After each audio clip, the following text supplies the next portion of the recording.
Since we do not have any question, I'm just gonna go ahead with what we have today. Um, so in today's class, we are going to be talking about storage accounts. How do we administer storage accounts? In the previous modules, we've discussed identity management.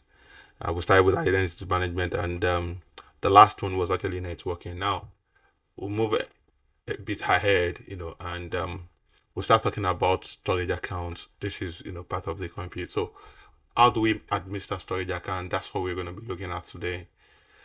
And what are the learning objectives under this particular module? We're going to talk about storage account itself.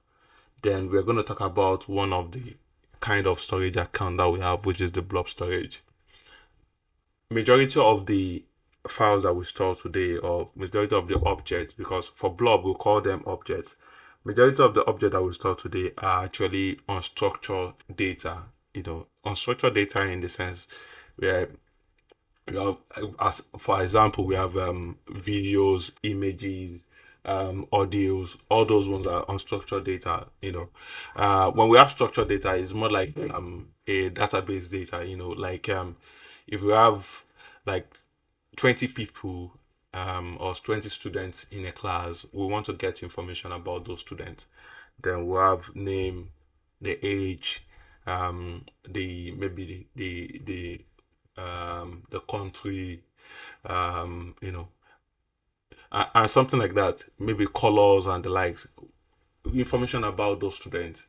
Those data actually are structured data. We're going to talk about what is the kind of storage we can actually use to store structured data also. But in this case, the blob storage stores unstructured data, even when it can store, structured data also.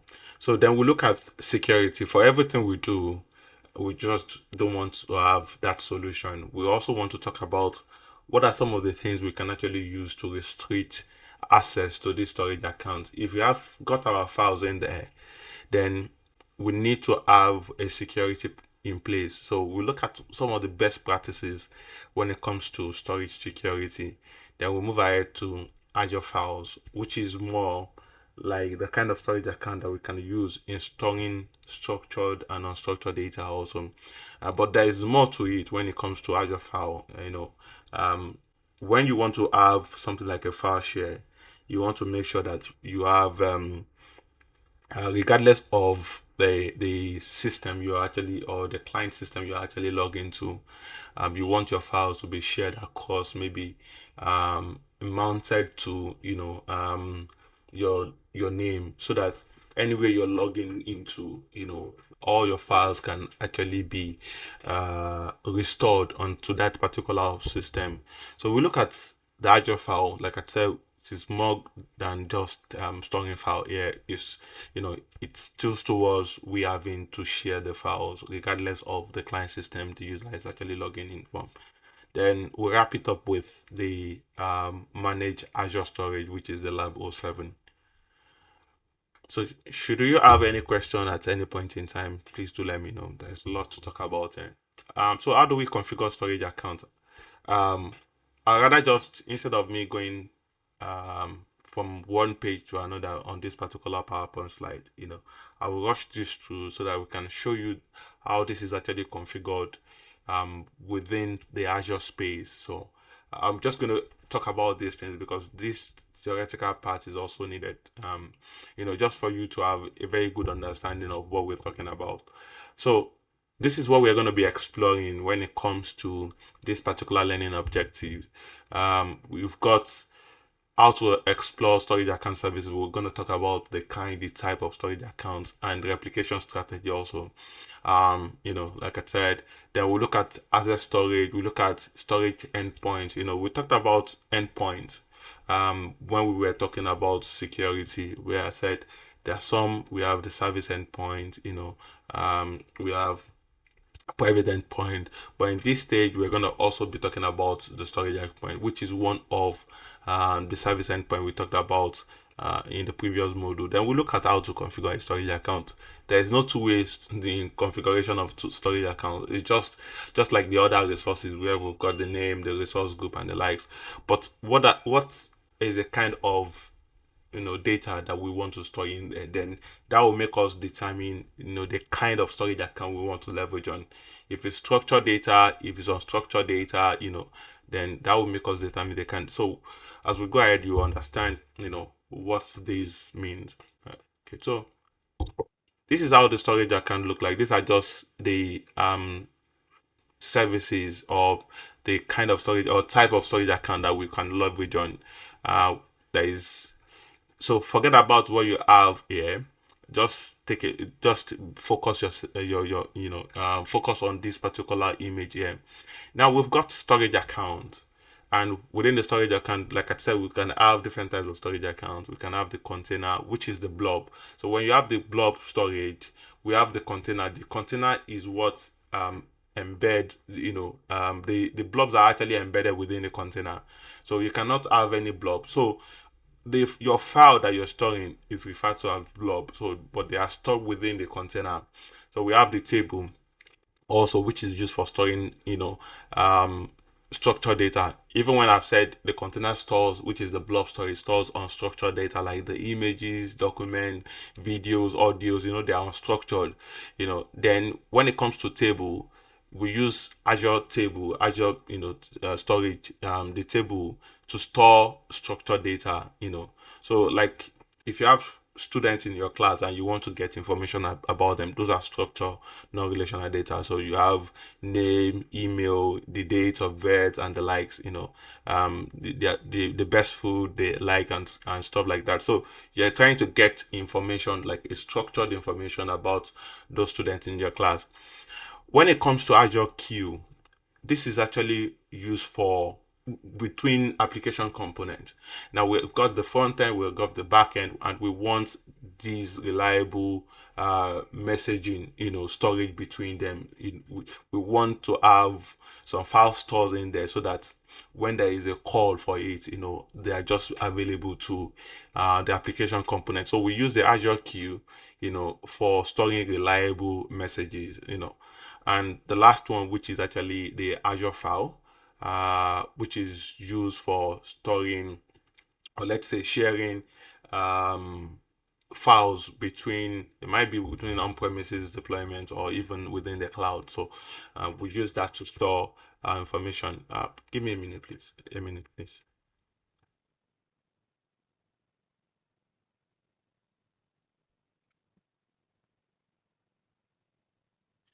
Demola, how far?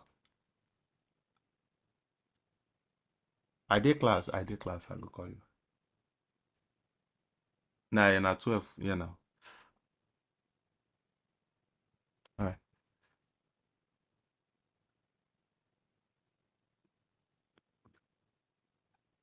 All right. So sorry for that. So, like I said, we can still use the Azure files to store, structured data like the images, document, but majorly we use it for, file sharing. So we're going to look at that also. So if you have got any question at any point in time, please do let me know. But these are type of storage services that we can actually have. Mostly people use the container, which is the blob storage, to store those data. So we just talked about the type of storage account that we can leverage on. These are kind of storage accounts different from the type that we just talked about. Now, when it talks about the kind, all the blob, the file, the table that we just talked about falls under the general purpose type of storage, kind of storage account. Now, in a place or in a scenario where we've got a different type of maybe what we're trying to do with the files that are stored in there, then we can leverage on the premium kind of storage account. The premium style of storage account, you would see that there still falls between the blob or the file share. So we do not have premium type of storage account for queue or table. We only have the premium, block blob, and the premium page blob, and the premium file share. Majorly for performance purposes, maybe low latency and the like. So it all depends on what you actually want, what the requirement is. So if the requirement is for you to be able to have this high performance file share application, then you can actually leverage on the premium file share. Same thing goes with if you have, you know, a requirement that says you need high performance page blob scenarios. Maybe the way you want to start getting those files from where they are stored and the likes, you might want to leverage on the premium page blob. So it is not all about you just setting up something in there. You just want to create a premium storage even when you don't need it. No. So if the standard general purpose actually fit what you're trying to do, then you can just leverage on it. So we have the page, the blob, the file, the queue, the table, and even the data lake storage, all within the standard general purpose. So except when there is a need for you to have maybe high transactional rate, high performance, then you can start leveraging on the premium kind of storage account. But for now, the main focus should actually be on the standard general purpose. Now let's talk about the replication strategy. I would always love people to, understand this well, because this is one of the places where or things you really need to have a very good understanding. We've talked about regional, you replicating to regional, to regions. Now you've got one region, maybe let's use a country as a region. I would take, for example, maybe a country in Africa like Nigeria. It's a region. Within the region, you can have different zones. So you've got maybe the southwest, the southeast, and the south. Apologies for people that are not from Nigeria. So we've got we've got zones within the region. Now, just because you need to replicate your file to another region, maybe there is a disaster in one region and you just want to fail over to another region. That's why we always leverage on this replication strategy. So we've got different replication strategies when it comes to storage account. The first one is the LRS, which is the local redundancy, the local redundancy strategy. Now, when you leverage on this, everything you're storing is still within the same region. It's still the same region. So what you're just trying to do is just to prevent, downtime, maybe against zones, data centers, and the like. So, but if all the data centers within that particular region are down, then you will not have access to your file. Hardly will it even happen, because sorry, I kind of got 99.99 SLA, but at least even at that, with the 99.99, Azure is still saying it can be down for 6 hours in a year, and something like that. So 6 to 14 hours, yeah. So we've got 3 replicas all within one region. So if you're looking at the LRS, which is the local redundancy, then you know that you only have 3 replicas, all the same, all within the same region. The only thing you are protecting against are just the disk, node, and rack failure. That means you are saying, so that means these replicas are actually in different data centers. It doesn't mean they are within different zones, but they are, within different data centers. So everything still within one region. From what we can see, or from this understanding, is all of them are even still within the same zone, but it doesn't say they are within the same zone or not, but you know that they are all within the same region. And if the protection is just against the disk failure, the node failure, the rack failure, they might even be within the same data center, but not on maybe the same rack and the like. So that's for the LRS. That's not the best way, or the best replication strategy you want to leverage on, especially for production files. Now, for the ZRX, now you can see the ZRX and the LRS are still within the same region. But the good thing about the ZRX and why it's better than the LRS is that we have 3 replicas just like the LRS, but in different regions.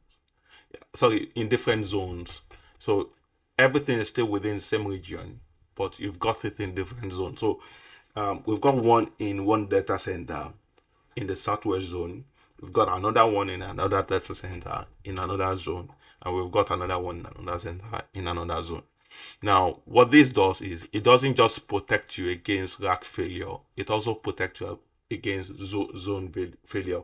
So if zone 1 is down, zone 2 is down, there's still high chance that your data is still going to be available to you, since this other zone is still available.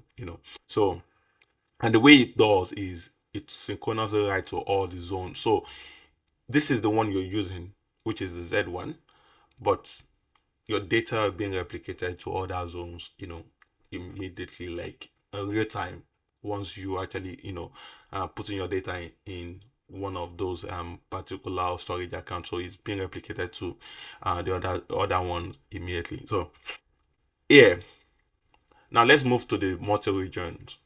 The way I like to explain this is, if you look at the diagram here, what you're saying is two LRS, which is locally redundancy. That means you are not looking at replication within different zones. What you're looking at is replication within the same, let's say within the same zone, however, in two different regions. So I can say all these files are actually in Lagos, maybe the same data center, still in Lagos.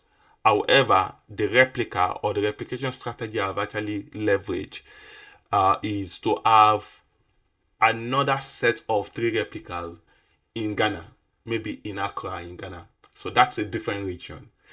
So this says 6 replicas, 2 regions. So there might be downtime in the data center in Nigeria.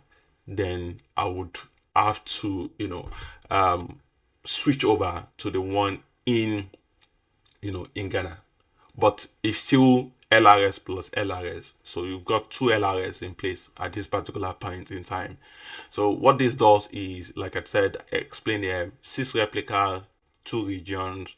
That means 3 replicas per region. And the protection is actually against major disaster. In case a whole region is down, that you can still have it. But this is going to be different from, imagine you have something like the GZRX. That means it's going to be, we have got it in 2 different regions, but within different zones in each of the regions. But this one is still saying, in this same region, it might be within the same zone. But we've got it in a different region, which is more safer than leveraging on a single region. Now we've got something we call the read access, GRS. That means we do not want to just back up or have a replication strategy that have 3 different replica sets in a different region. However, we don't have access to even read what is actually within that region. So if at any point in time, we need to fail over, we don't even know what is actually replicated in there. So we want this read access, so that if there is any issue, we want it to actually fail over immediately. At least we've got read access. Even when we cannot write to it, at least we've got read access. So we have the GRS, which is the 6 replicas, 2 region, and read access to the secondary region. So in this case now, let's say you can have, within your code, the replica storage account, so that when there is anything, it's failover immediately to the secondary endpoint. So you have an endpoint provided to you, which you can also put within your cloud. Now, this is not Azure just doing its own. It's you still controlling the secondary endpoint, because you've got the secondary endpoint, you can add it to your code. When there is a failover or when there is a failure in the first region, then every request that to those files that you've stored within those data center within those storage accounts, it's the secondary endpoint. So you've got a secondary endpoint which can be added to your code. So recorded points delay to secondary point can be queried. So you can actually query what's actually going on. That's really better as against the single region. Now we still got multiple region, but different strategy, which is the GZRS. Now the GZRS, which is the GeoZones replication strategy. Now what this does is you've got 6 replicas. However, within the 6 replicas, you've got 3+1 zone. That 3+1 zone means in the first region, which is the primary region where your data is being stored, you've got 3 different zones. So you've got your storage account in a zone, maybe in Lagos. Then you've got another one in a different zone, maybe the southeast zone and the like, and you've got another one in a different zone, maybe the northern part. That means you've got your storage account replicated to 3 different zones within the first region, which is the primary region. Then you now have it replicated to one particular zone, but different data center or the same data center, at least one particular zone in another region. That means what this is, what you've got here is just the GRS plus LRS. So, sorry, you've got the ZRS, which is the zone, and the LRS. That's what you've got there. So, you've got 6 replicas, but in the first region, which is the primary region, you've got it in different zones. Then replication to a different region, but within that different region, you've got everything in just one zone, but 3 different replica. You get, so it is not everything is still not like the one we have for the GRS, which you've got within the primary region, everything within the same zone. The second region, everything within the same zone. But in this case, which is the GZRX, like I said, the geo zone, you've got within the primary region, you've got it within different zones. Then within the second region, you've got it within the same zone. But you still got 6 replicas, 3+1 zone, and that's what this 3+1 zone means. You've got 4 zones, but in the first region, you've got 3 different zones. Then in the secondary region, you've got 1 zone, but 3 replica, then 2 regions. So what this does is it protects against not just the disk node rack or data center failure, it protects against zone and regional failures. So this is very cool, synchronously and asynchronously, write to the secondary region. So it writes synchronously writes to all these first region and asynchronously writes to the second region. And what do we mean? You can see in this direction we have 2 ways. It's write back, writing to this region, and it's write back also. So they are always in sync. But when it's asynchronous replication, it's just in one direction. Do you understand? So in one direction to the secondary region. And this last one, which is the read access GZRX. So you can see still the same thing. However, you've got a secondary endpoint whenever you have the RA in place. So you've got the secondary endpoint where you can actually add to your to your code, so that you can also fail over, not just Microsoft failing over for you. You can also fail over. Then you have still 6 zones. Sorry, yeah, still 4 zones, 6 replicas. But within the first region, you've got it in 3 different zones. Then within the secondary region, you've got it within just 1 zone, but still 3 replica in that particular region. Now you can see there's an arrow saying you can also have a separate secondary endpoint which you can query if need be.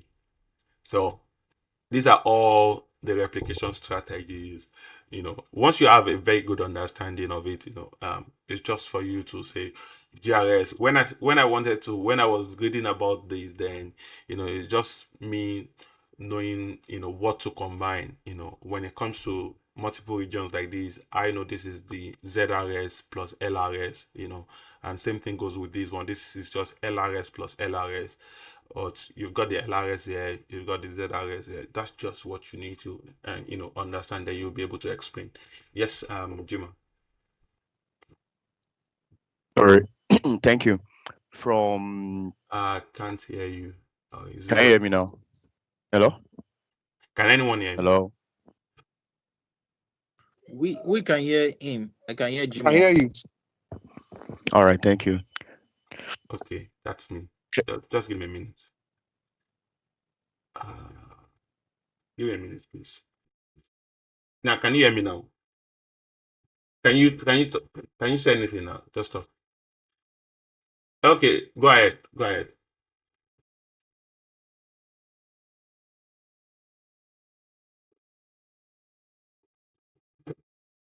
Yep.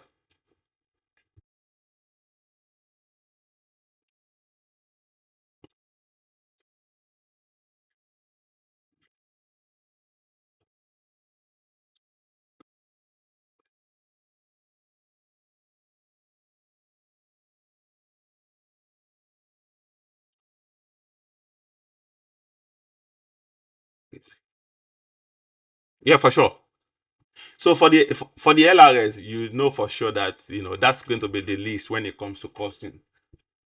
When it comes to So as again, when you've got the ZRS, or even when you start replicating to multiple regions, so if you've got the LRS, that's why most people will actually leverage on it.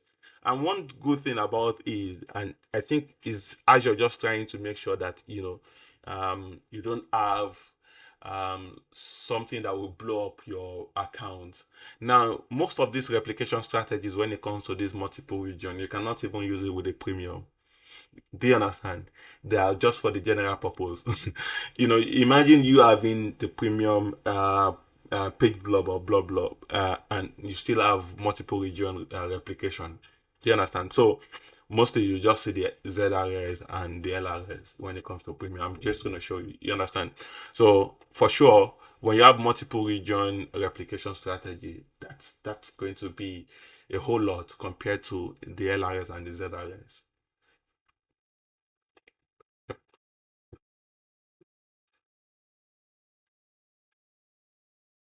So moving away from that, from the replication strategy, Demola, if you have anything you want to add at any point in time, please do let me know. Yeah.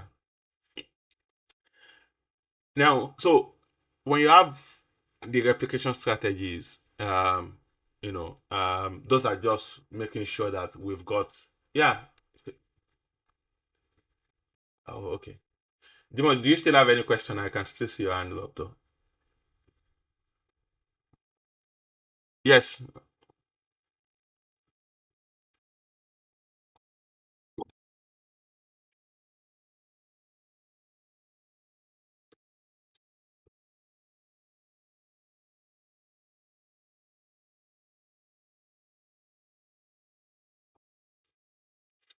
No, you can decide.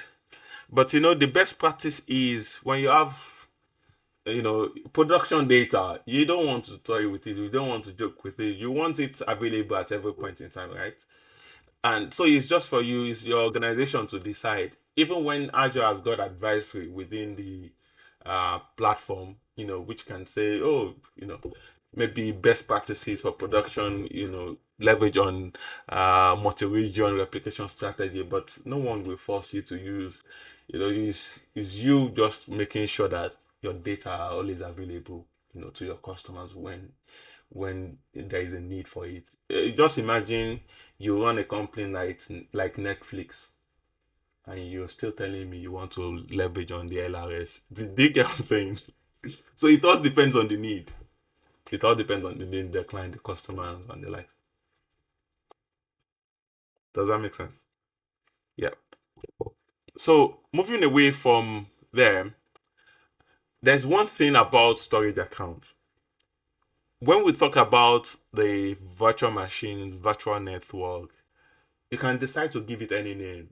Shane can create a virtual network and name it VNet1 in our own directory, in our own organization. I can create mine also within my own organization and still name it VNet1, which is fine because I'm not able to talk to Shane's VNet, right?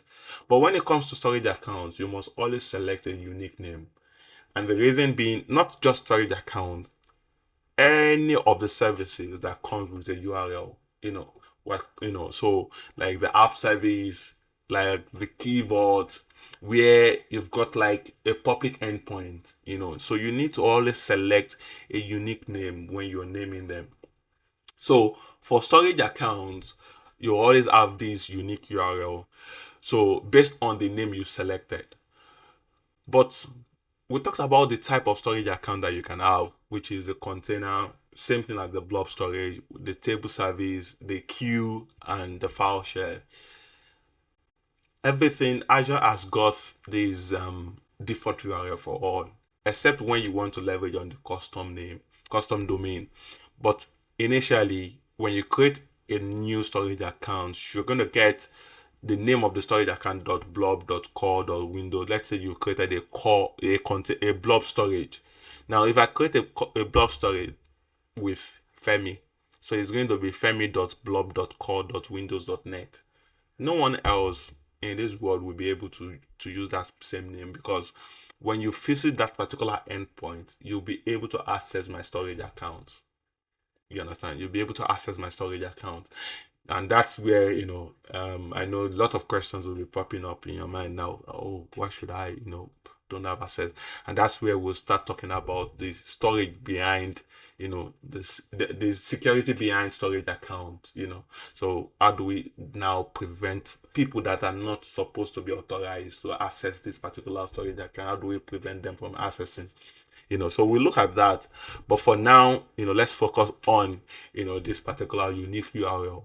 So when you create any storage account, like I said, regardless of the type of storage account you created, so you're gonna have this particular URL for it. So the name of the storage account, .blob.core.windows. You can see the similarities in the URL when it comes to the core.windows.net. So, but it now depends on the type of storage account you've created. So that will be the prefix. You can have the blob, you can have the table, the queue, or the file.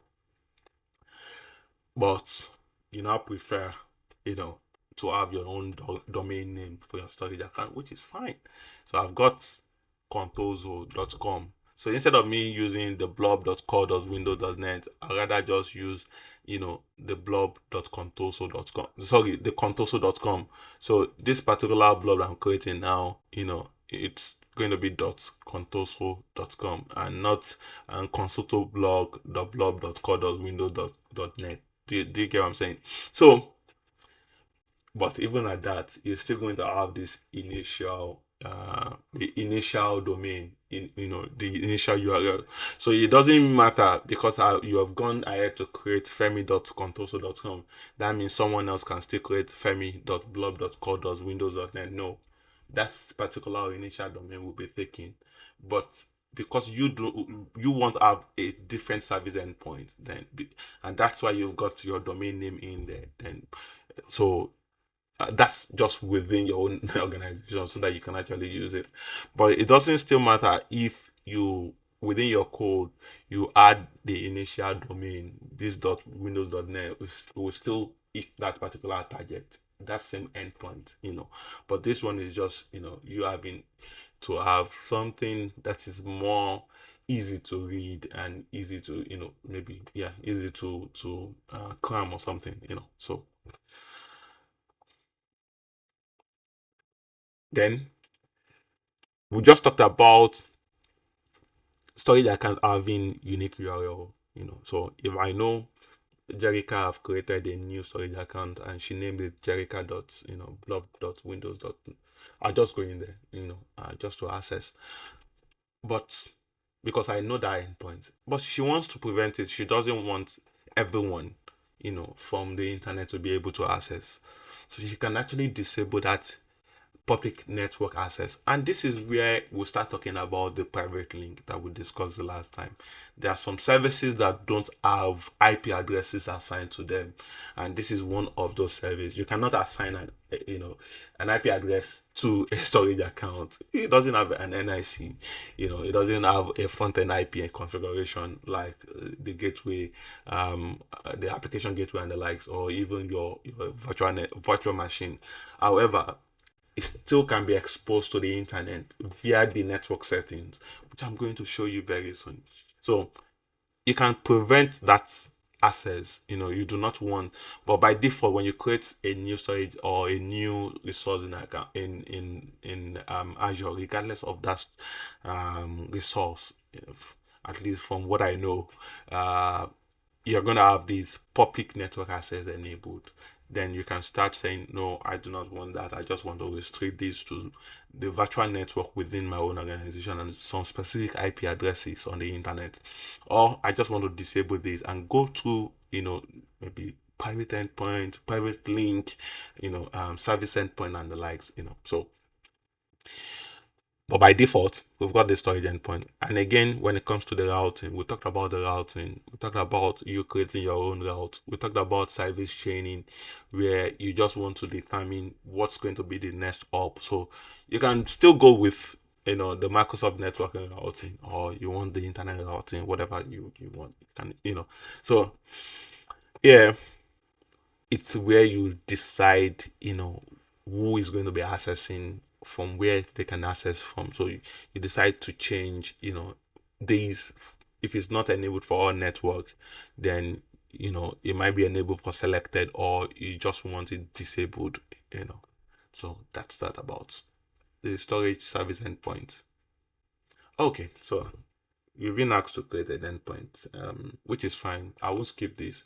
I'll just quickly work on. Okay, so just something for anyone leveraging my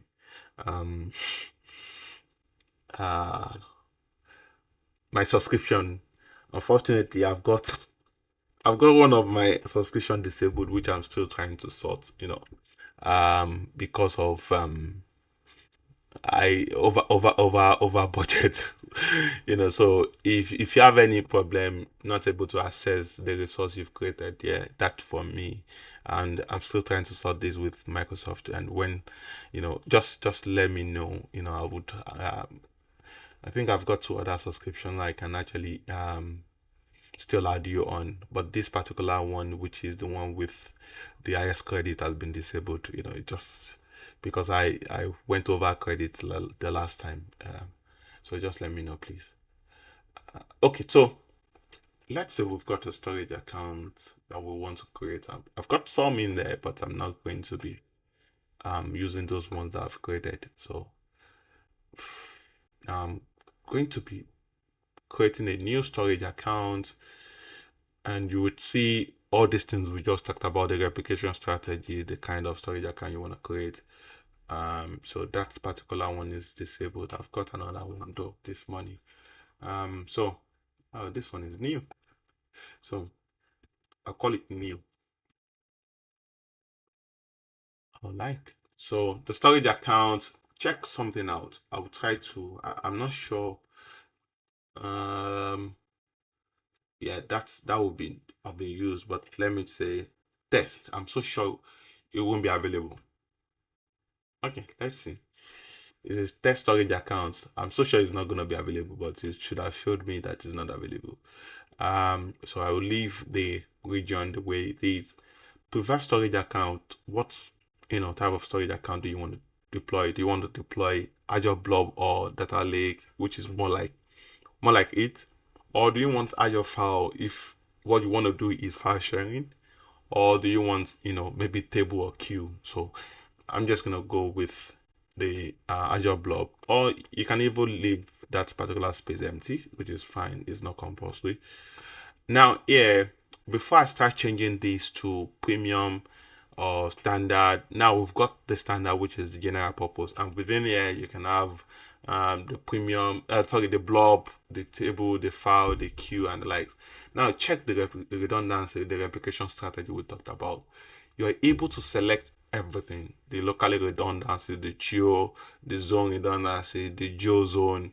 But you can also see if if you check this, you want to make these read access. That means if I go ahead to do the zone redundancy, it's just going to have that particular read access. But for now, I'm taking it back to the local redundancy.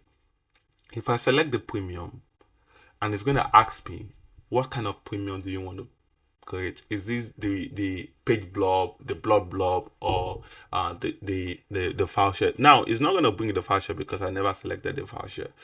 Oh, really? Oh, that's strange. Okay, so even at that, so you have the blob, the page blob, which is type of storage account. So I'll go back to the page blob. Then now you're gonna see the replication strategy. You can see Jimon, this was what I was talking about the other time. Now, even Azure doesn't want you to overshoot, though the premium has got some hidden advantage like the replication strategy in there. They don't want you to overshoot, and that's why you can see the multiple region is not available for you. How can you be even using the page block and still go ahead? That's going to overshoot your cost.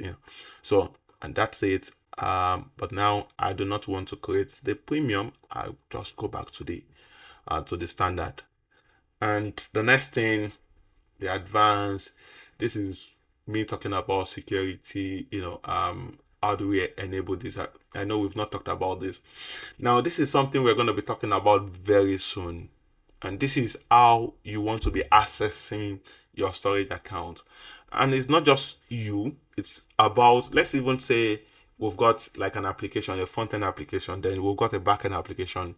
That back-end application linked to something, but you've got a storage account somewhere within that configuration, and you want to decide how often those data within that particular storage account are being accessed, or you even using the storage account as a backup, and you want to say, oh, once we back it up, we don't need it, we just want it there, so that if anything happens in the future, let's say we've got security camera, and we're just storing those clips in there, there might be no need for it, maybe for 6 months, for 2 years of storage.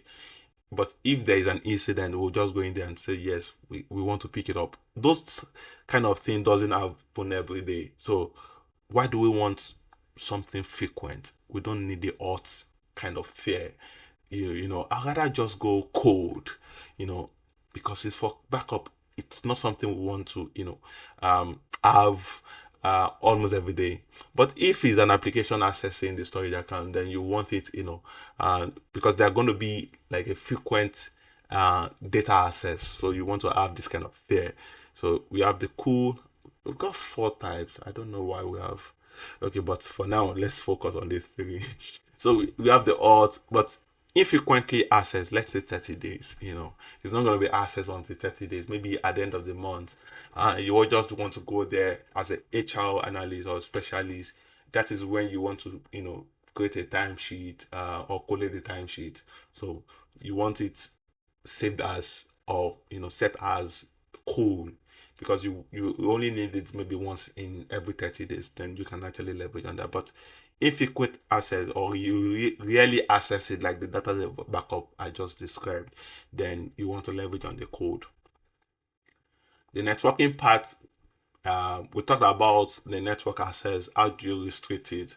Do you want to have everyone on the internet being able to access the data in there, or you want to restrict it, disable it, or just for from a particular location, from a particular IP, then you can actually have it there. If I disable this, I won't have this option anymore. It's because I have this enabled. That's why I can choose if I want to have it selected, from selected virtual network or IP address, or I want it allowed from all the IP address. Now, we talked about the private endpoint, private link the last time.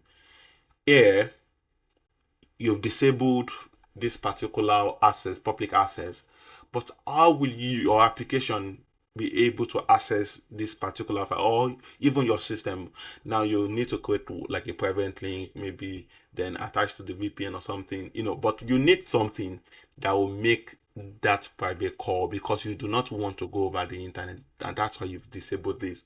Then you need something, you need to set up like a private link, and this is where the routing comes in. Do you want to go with the Microsoft routing, or do you want to go to the internet routing? All depends on what you want. Data protection, we'll start talking about what are some of the things you can actually do maybe when you delete your blob. Oh, okay, so I just joined your company now and you gave me access to the storage account, and I'm just like, oh, this is 500 GB and we've got maybe 30 GB left. Let me create space. I just delete the storage account. You know, so if you enable this soft delete, depending on the number of days that you have in there, you can actually have that particular storage account, or sorry, the blobs that you store within your storage account, you can have them within that date that you've selected. You can still restore them within that would be the best thing to say. You can still restore them within the number of days you've set there. I think the number of days should be okay. I don't know the highest, but at least you can have it. Same thing goes with the container. Now we talked about the blob. The blob is the file that you stored within your blob storage, within your containers, storage. Now here we're talking about the container itself, because you can have multiple files or multiple blobs stored within a container. Here, so that means if I delete the blob, I want to see the number of days. But here I'm saying I want to have a soft delete enabled for the container itself and not just the files within the container. So here is the soft delete. Same thing goes with the file share. For this one, a little bit different. I'll check some of the blob storage I have in there, and I will show you why, once you enable this, why it's better. Now what this does is this is going to version whatever files that goes in within your storage account. You have, okay, what happened, like let's say you have this integrated or this used for backing up webcams. When there is an incident, you just want that specific date, that specific time. The police came to you and said, can we have your recording for maybe 19th of August at exactly 10 a.m. If you don't do this versioning, it will be very difficult for you to get that file. You have to scope in one after the other, check everything one after the other. But once you enable this is going to have the month versioned. It's going to have the dates, the time itself, version. So you can actually see this is the time, and this within this particular hour, you've got different minutes also. Within each of the minutes, you've got different seconds versioned. So you can actually just go in there and say, okay, this is what happened at this particular point in time. This is the one that was saved at this particular. So the version is always nice, but I think once you enable it, you cannot disable it, something like that. So no, yeah, once you enable the version level immutability, yeah. Encryption. We'll talk about the encryption now. I just said, oh, it's fine, you can store your files. And for me, I've got rivals, they've got the same business. How can I trust Microsoft? I need those files. We do not want those files are something we do not want to be exposed to the general public. If I'm storing it within the Microsoft, but Babafemi has said the end, the underlying service is still, like a virtual machine. Then we've got maybe the storage on the virtual machine, all these SSD, HDD. Then someone can still go to that virtual machine and look up whatever we are storing in there and get those files. Then how does Microsoft prevent this? So Microsoft came up with it and said, yes, we've got encryption in place. So that's why you hear, oh, how do you secure data at rest? Data in motion, data in transit. You will always hear those things. So data at rest, data in transit. So the data at rest, we've got keys. So every file, every data you store, if I store these customer managed keys, I put it in test and put it in there. Now to Microsoft, it's not going to show customer managed key. It's just some random text that's going to show up. That means no one can actually see what you store in there. So they are encrypted. That's what Microsoft is saying. Microsoft said, okay, you can leverage on our encryption key. And I was like, oh, okay. So it's fine. All the tests, all the files that I've stored in there are encrypted. What if you've got the key? Because I'm leveraging your key, you go in there and change or just get those information. No, I want to bring my own. So you can decide to bring your own key and say, yes, I want to bring our own key and use it. So you create the key within your key vault, store it in there. Then you can always use that key to encrypt your file.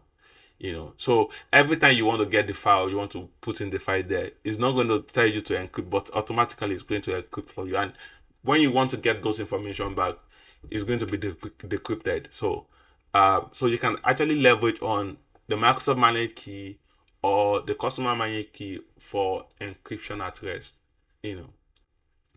So you can see that same thing goes with the tags. Now I'm just going to create this. So I hope it does create based on the name I've selected. I'm not sure test should be available, but let's see. It's validating. Maybe it's available. So let's wait while this is still validating. No. So you got errors. So what validation error? Surely it's going to be the name. For sure. So the storage account name test is already taken. You can't use it. Someone else has already used that. So if that storage account is not deleted, there is no one in this world that can actually create the test. And why is that? Because storage account have got an endpoint, a URL. That means you're saying somebody can have portal.azure.com. No way. You can't create anything azure.com anymore. You need to go and buy your own domain. Then I can have babafemi.com, which is fine. No one is arguing that with me. But for azure.com, you can't have it, and that's the same thing happening here. So we've got a unique URL. So when you're setting up your name, so Azure said, okay, we've got azure.com, but the front of it now we've got portal.com. No one can use the portal.com, but I can use babafemi.azure.com if it's possible. So now they've got this URL for each of the storage account, which we talked about, depending on the one you're trying to create, the blob.core.windows.net. So that's why I'm not able to create this. So if I go back there and if I do this, yeah, so I think he's just trying to do something that I was expecting the other time. Now, yes, fine. It's telling me Baba has been taken. I don't know why someone would name their production storage account Baba, but it's fine. So I hope this has not been taken, because if not, okay. So validation in progress. I just hope. Oh, fine. So it's creating that storage account now because that name. So you could see every properties of that particular storage account. Deployment in progress, which is fine. It has actually checked the name, and everything looks fine. This is just going to be an empty storage account, but even at that, we can still check some of the things that we've configured. You can still create one and see. What again? So yeah, we're told to create a storage account, configure the storage account settings, which is fine. And so let's move a little bit further from there. So we go to the storage account, and this is how it looks. These are all the information, some of the things we've done: versioning, no, container storage, soft delete, yes, block storage delete, yes, access tier, cool. And so you can actually see all these. You can still change them, like this networking, this stuff. So if I go to the security and networking, I can still come to this networking here and say, yes, at this point I do not want to start using these. I want to disable these. One thing I love about Microsoft, every time they are changing the GUI. Okay, so data storage, this is where we now decide. We've got storage account. Now you want to start deciding which type of or kind of storage, which type of storage account you want to create. So if I want to create a blob storage account now, then I'll come here and create it. If I want to create a file, queue table, you can still create it within the storage account. So it all depends on everything. I've got their own endpoints. So okay, so this is taking a very long time. Okay, so let's go ahead with what we have here. We've got some. At any point in time, if you have any reason to ask me any question, just let me know. I will just go back to that particular storage account and see. Just quickly, I have to show you some things. I just hope it works now. I don't know. Oh, lovely. That's 120 pounds. I didn't see that coming. Okay, so here is where I said you've got containers. So I've got a container created for me, which is log. Within this log container, I can start creating more containers. But just because we want to start talking about blob, let me just show some things. I'm just going to click on add a container, and this is going to tell me what access level do you want for this particular container. Private, non-anonymous. We'll discuss about that. I'm just gonna name it Obafemi, and within this container is where I now start storing my files. My files are the one we now refer to as the blob. So just imagine I want to upload a file now. I can actually upload files from my system now, and you guys will be able to see. Then afterward, we'll start talking about, so you can see browse file. That means all those files, if I store anything here, like the pictures, like the images,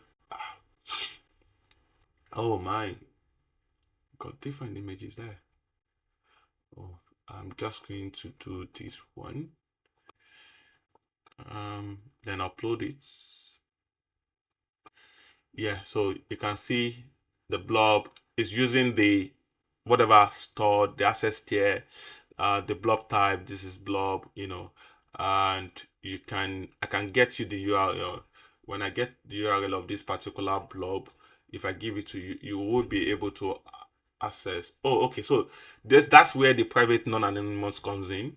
I will show you before we even start discussing. So I'll go back here and change this access tier to maybe blob access. That means oh my word. So when I was disabling it, just give me a minute. Configuration. So that when we go back there, we'll start talking about, okay, so this is access. Okay, lovely. That means I can disable that blob anonymous. So what that does is it doesn't give anyone access to that particular blob storage. So I changed that again. Okay, so I've not changed. I changed that already, but I need to go and change the one from the container itself. The one from the So just give me a minute, because this is what we're going to be discussing now, and it's better for me to. It's better to show you, the way it looks before. So I don't know why for a while now this has been the order of the day.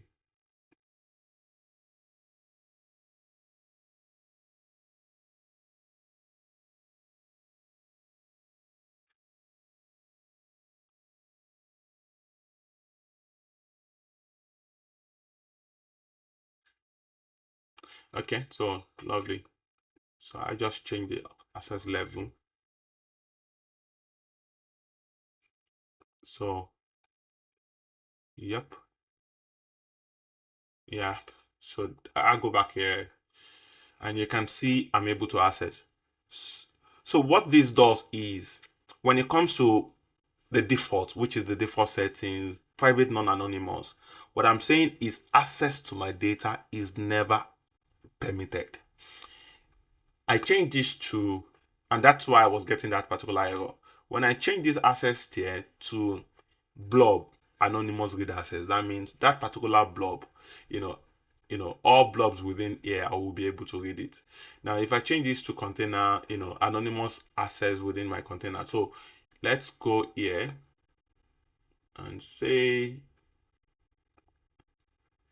yeah, I can change the access level for each of the blob, But if I do the container one, that means because I set it from the container itself, that means for every blob I store in there, there will be access, So if I have that as private non-anonymous, then I can come here for this particular one and just change it to, and change this particular one to non-anonymous, then I will be able to access. So that's that. So let's now go back to the blob storage configuration, and that's where we're going to be talking about how to implement blob storage, create blob containers, which you've done. We look at the blob access tier, the blob lifecycle management.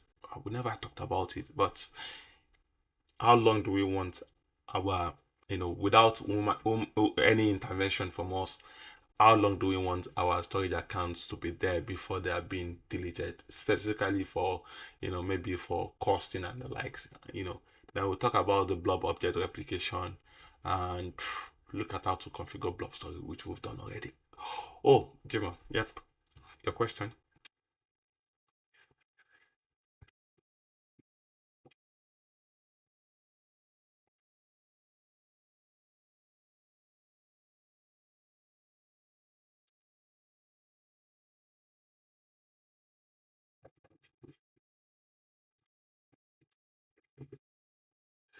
Yeah, yeah.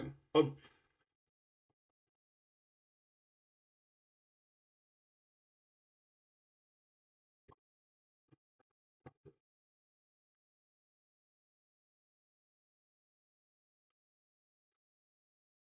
you, no, you want to tag? No, no, you can't tag. You can't tag the specific container. It all depends on your organization. Maybe you want to give each of the containers a name that tallies with, which department. Do you understand? That would be what comes to mind. But services, they are not services embedded or settings embedded within each of those services. For each tags now, we only tag what's it? The service itself, the resource we are creating, so not the setting. So when you create a storage account, you want to tag it based on maybe it's for production and the like. Then the blob or the container itself, then you can start tagging them based on sorry, you create them with a name that tallies with the organization naming convention, so that whoever is actually using it. So it might not be, some of the time those storage in there are just automated.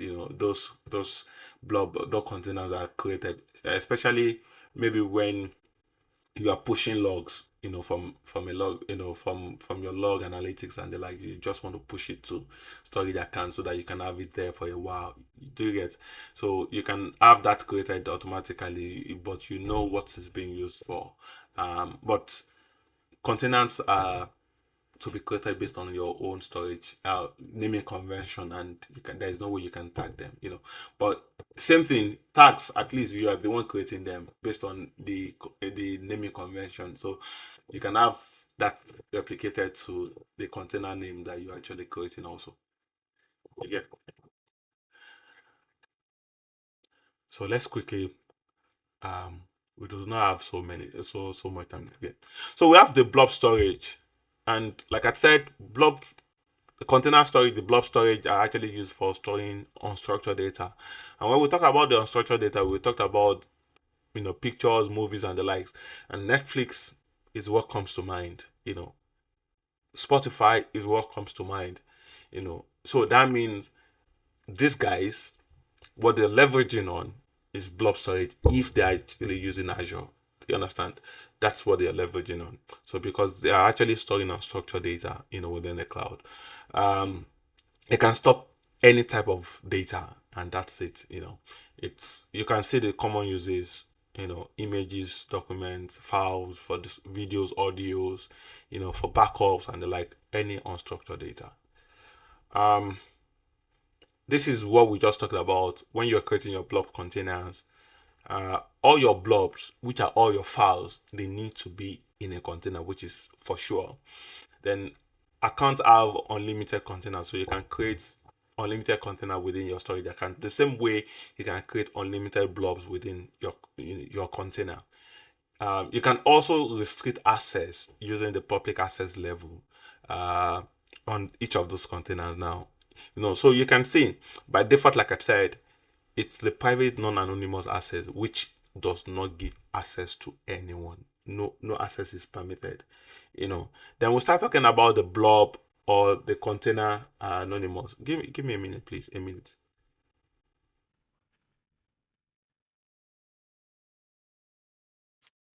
Hello? Hi.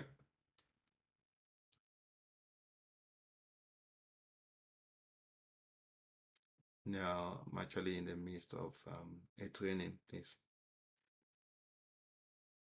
Now you can call me back in the next hour. I'll be done by 2 p.m. Yeah, in the next hour.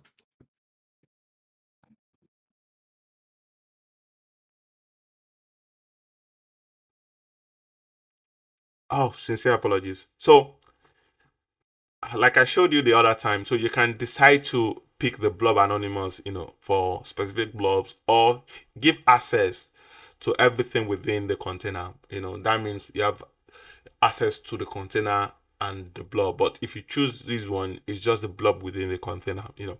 So that's the access level. That's how you can actually check the public access level on the container. Now, yeah, I knew that was 4 access tier. I didn't know. So now it all depends on when you're creating your storage account or your blob storage. It all depends on how frequently you're going to be accessing those data.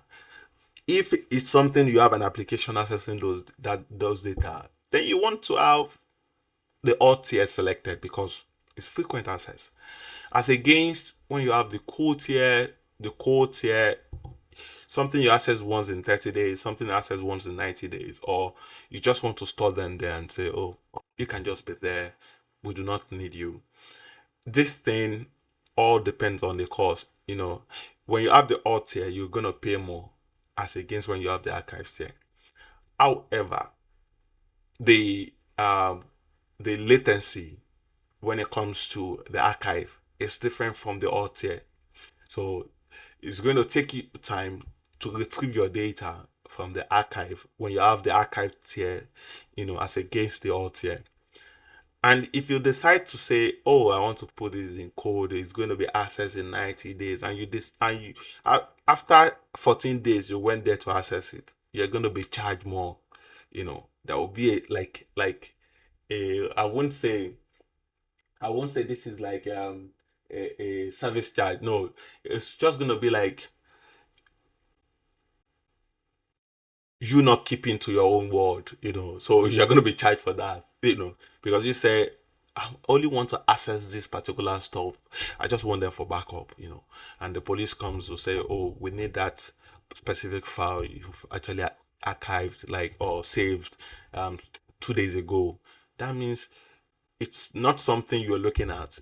You've selected the archive there and you want something you want to access within 2 days, then you're going to be charged, for breaking that particular trust or rules, So you can decide to change the tier at any point in time, even when they have been created. So it all depends.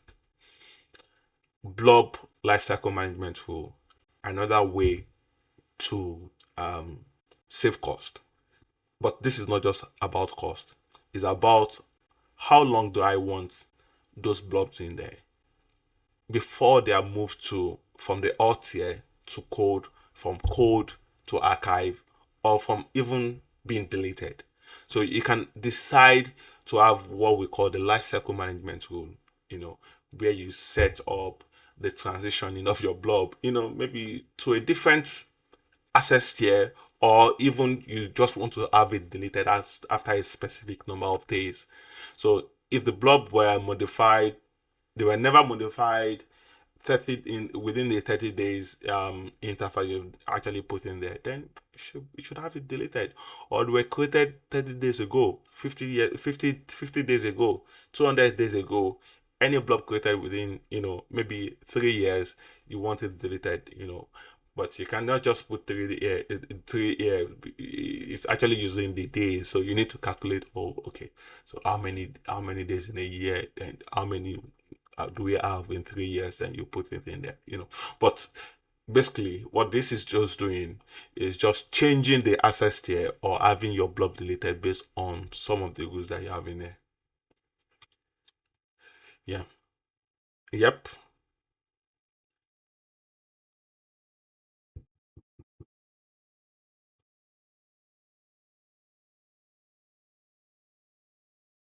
Yes, Livingston, yeah. So they might decide to set it up. It might not be the same rule, you understand, but they've got rules in there also. It's not something um that is manually done. Do you understand? Yeah, so they might say, oh, maybe this movie has been there for 8 years, we don't need it, or people are not really accessing that particular movie, they're not watching it. So if it's actually below this particular range, or this particular number of people that is accessing this movie every month, then let's have it deleted. It might not even be based on when it was created, when it was uploaded. It might be based on the number of access, and they just feel like, no, there's no need to keep this particular movie in there. Yes, that's a good one. Yeah. What TJ?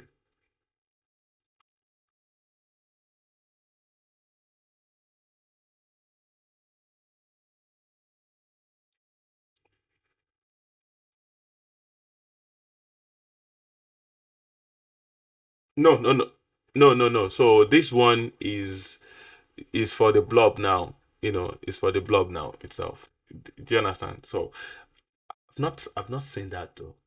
But you can have something created, maybe a PowerShell, create a run book, and have a life cycle, but not for all those resources. And funny enough, it's not even for the storage account now. This one is for blob. Do you understand? So this one is, no, you can sell it for Azure. Sell that idea to Microsoft. Maybe they have that idea, they just don't want to implement it. Okay. Uh, so that's that. Just go ahead. So, how do we now? We talked about replication, and this is where you picked out your strategy already. And this is just this guy showing you what we just discussed the other time. You want your blob replicated to a different region, from region 1 to region 2, region 2 to region 3. Asynchronous replication, where it's just a one-way direction, it's not going back. But at least whatever you're replicating, whatever you have in there, you want it, in there. However, um, when you're determining your replication strategy, you need to look at the costing also, because what this is saying is you've got your file here and you've got it here also. That's a duplicate, and people might like, oh no, we don't need it, but once I did that time in one of the region, then it will, that particular organization will suffer and say, oh, we can access our file and the like, just because you are trying to save cost. So when it comes to production data, you're not just looking at the cost in there, you're looking at efficiency, performance, and the likes. Do you understand? So that's that. This is just like a replication strategy which we talked about already. And they said we should create and configure a container. We've done. Manage blob in container. Have we not? We've done. So I'm moving away. So let's now go to the security. We're able to access the file because I was able to change the blob. What if we still want it in there? Um, but or let me even start with everything I've said today. How can I prevent access to my blob that I've uploaded within one of the containers? Now, I do not just want one answer. We talk about security settings within the storage account also.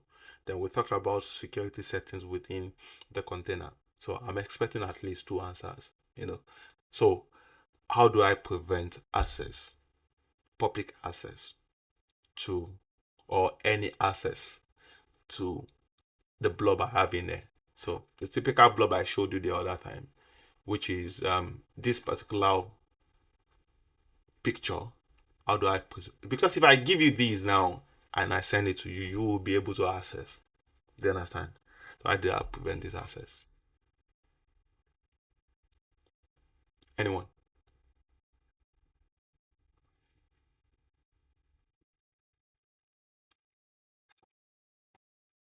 You think? No, no, no, no. Once you think, you are not sure of.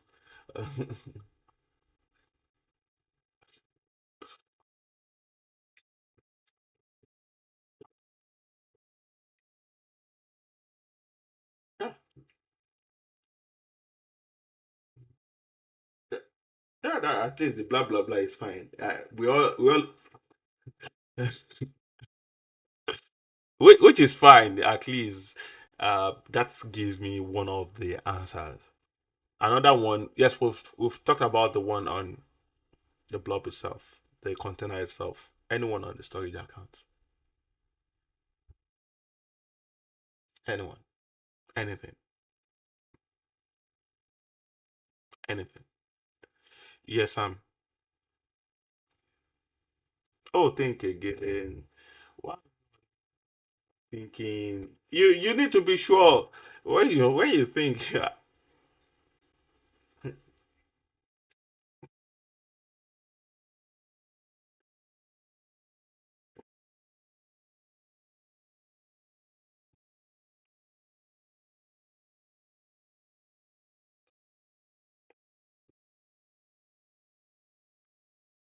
Yeah, so I'm talking about the public access also. Do you understand? The public access where you want to restrict access all from the internet, and you just want to have it.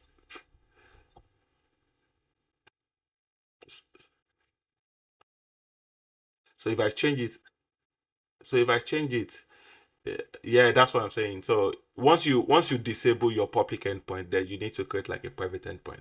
Do you understand? Where and that's what I was saying. So you need to let me just go back there. So here, okay, so let's go back to the storage account itself. And if I go to the security part, the networking, I told you currently by default we are using the public. Oh my word, this mine. I don't know what's going on. Azure has been doing this for a while now. So if you want to restrict access, you want to change it from network and you want to select the particular virtual network you want to connect from. So from here, you can say everything is actually from uh, all network, and I just want to take it off. So is that I want to have it from selected network or just my own IP address. If I add this my IP address, that means I'm the only person that will be able to access. If I send it to you, you guys will not be able to access. Do you understand? Then I now said no, I don't even want to use this. I want to disable this. I don't even want any public access, even if it's my own system.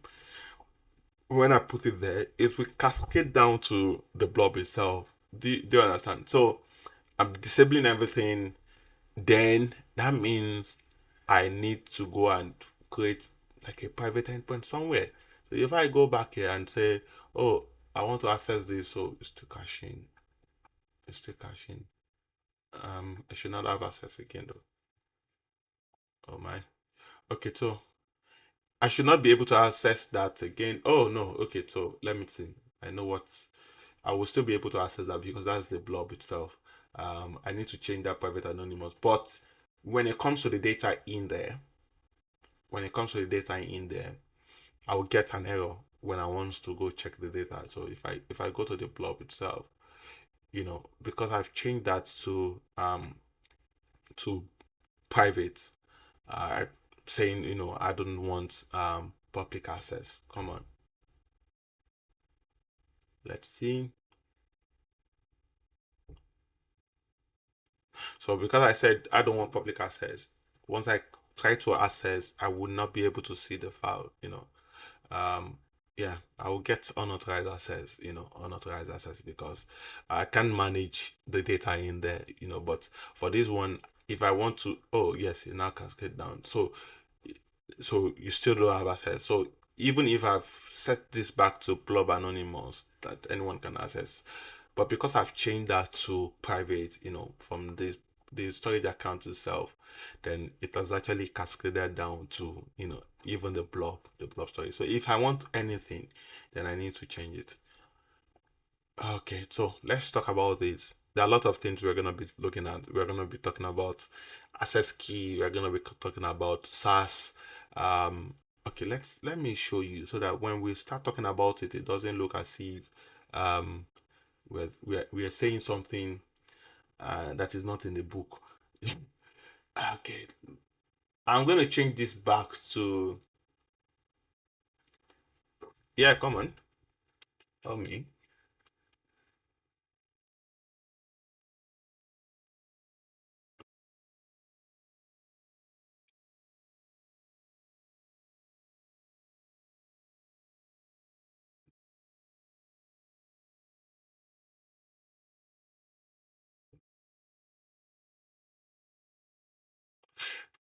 It's only people you give access, right?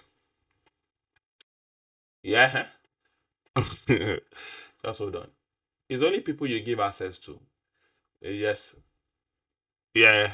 So, that's not even something to even debate when it comes to Azure. So that's authorization. If there is no, if I don't want to give you access, then you don't have access to it, man. So it's even more than that when it comes to the SaaS, which is the shared access token. Now for this one, I can decide who I want to give access to. But in this case, I'm going to be deciding that based on your IP address and the likes. Do you understand? Because here is kind of different. And again, I can decide the number, the time frame you are going to be able to access that particular file. Do you get? Now this is 810 on my 826 on my system. Just give me a minute.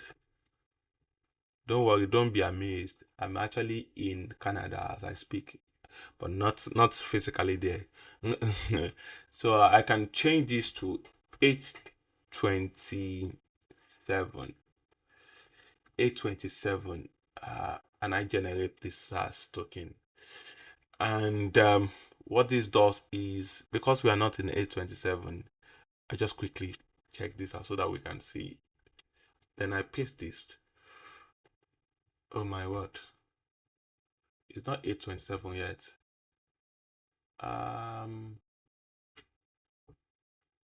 Sorry.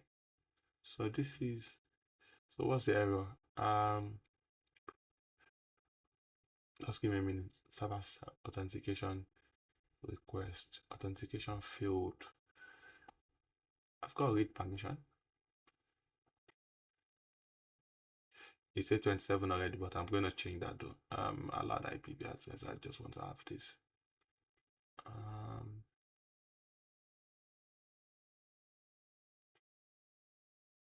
Give me a minute. That's for the container itself. So that's for the container. I want the one for the blob. Yep. Yep. So that's for the container. So yeah. Yep. So I was doing it, so I want it for 827, right? So 827, so it's going to be 829 AM, please. I don't want PM. It's going to be everlasting. So I'm going to quickly copy this before it's 8:29 and show you guys what's going on. No way. No. So this is expiring. Oh, did I do it 27? I'm so sorry. Okay, so I'm going to do 30. That's fine.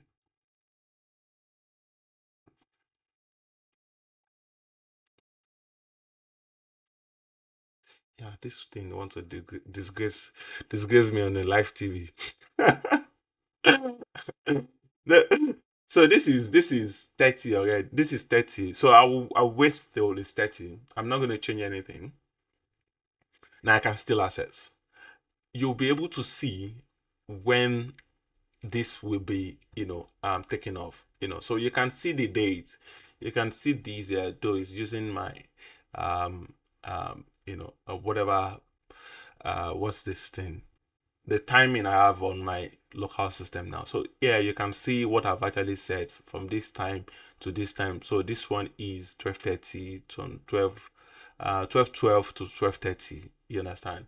So you can see it's 12:12, 12. Yeah, this is 12 to 12:30. So I will just wait for this guy to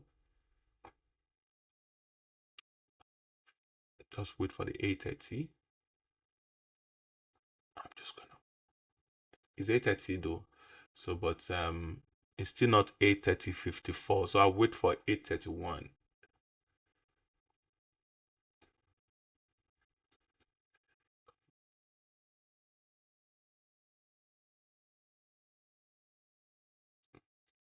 So still waiting because that is 12:30:54, right? So let's wait. Once this is 31, I'll just reload this and we will not have access anymore. We'll get that same error. Yeah, we're still able to access. This is still not 31. So almost 31.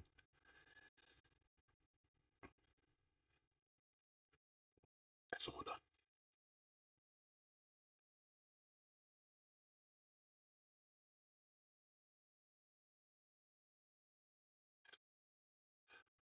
Okay, lovely. Now I won't be able to access again because now it's saying this signature is not valid again from this time, and this time that has been set up. This is using my GMT, and that's why you're not seeing the 8:30 that I set there.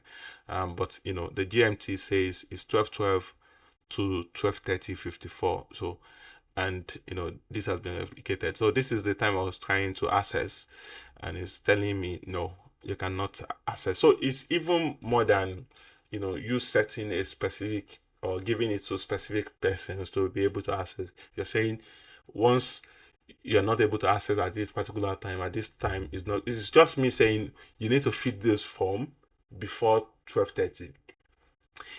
If I do not use this SAS token, you still can go in there at 12:31 and quickly fill up and say, oh, I did it before 12:30.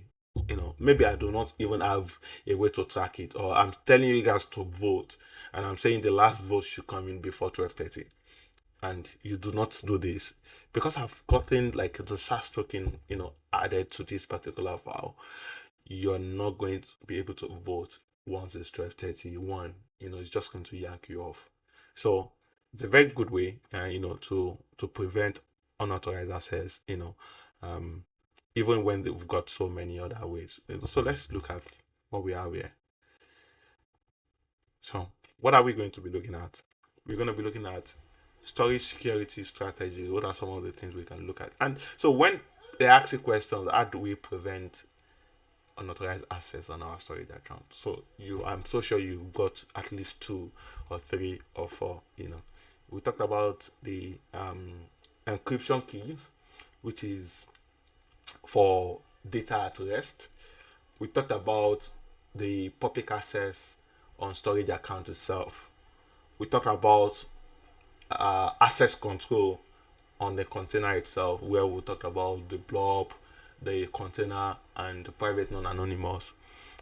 you talk about SaaS key already, four without even talking about these things. So let's see what we can come up with.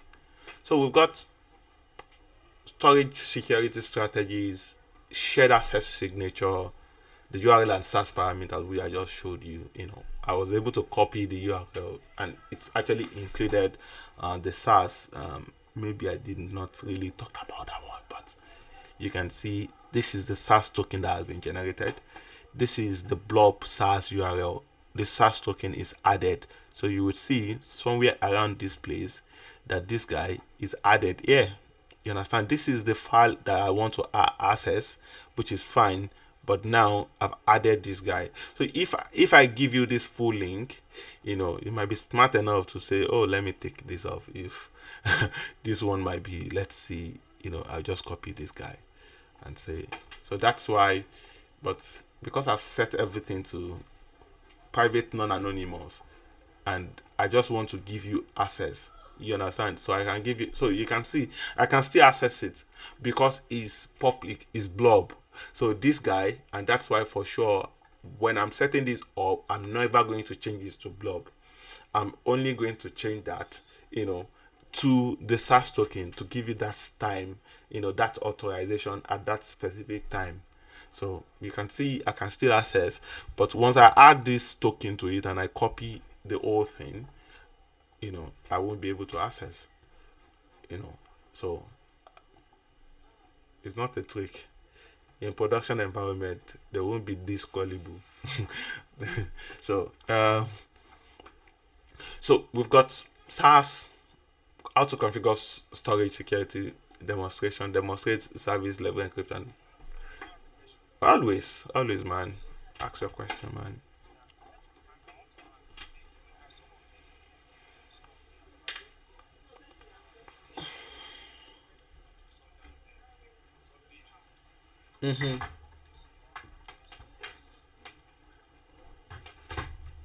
What can? What do you mean by what can I say?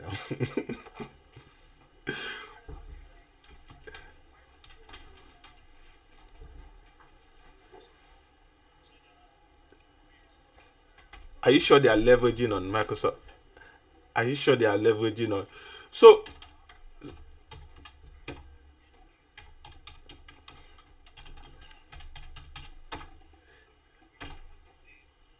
yeah, surely most of the time, not all the time, even when you've got the best security, and that's why they call it security best practices, it still doesn't mean that you cannot be breached.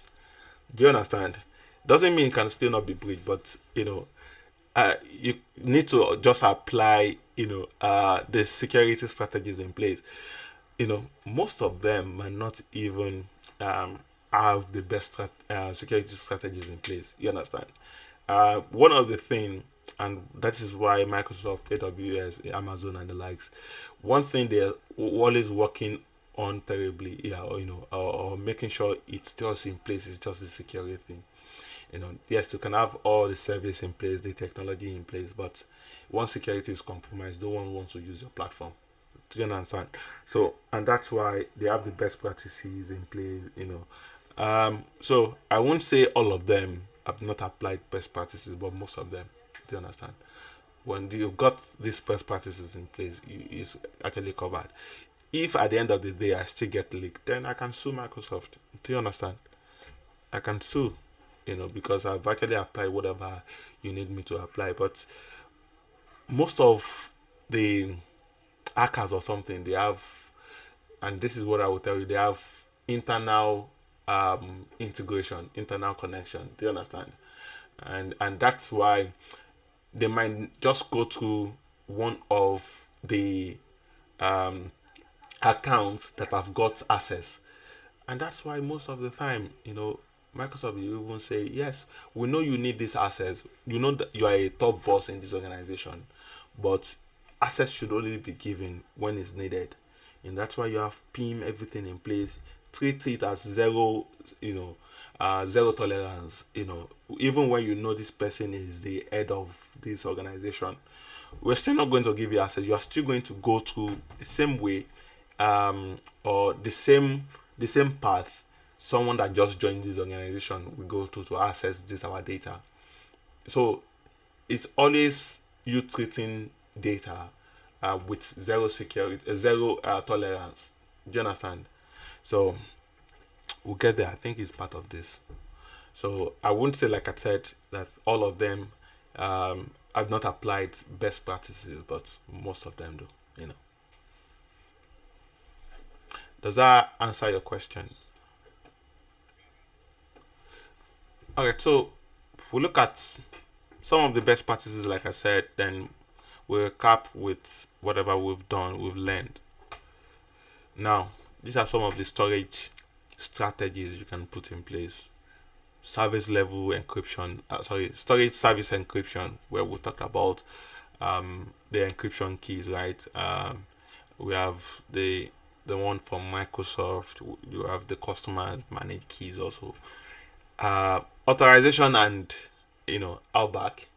If you do not have access, how will I, if I don't have access on that storage account, how will I even see not the URL now, how will I be able to upload files or check out files in there? So you want to say that encryption for data in transit. So we talked about data at rest here.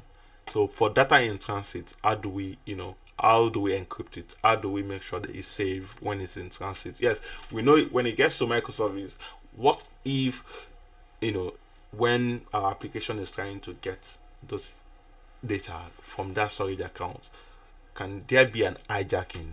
Do you understand? So and that's what data in transit actually means.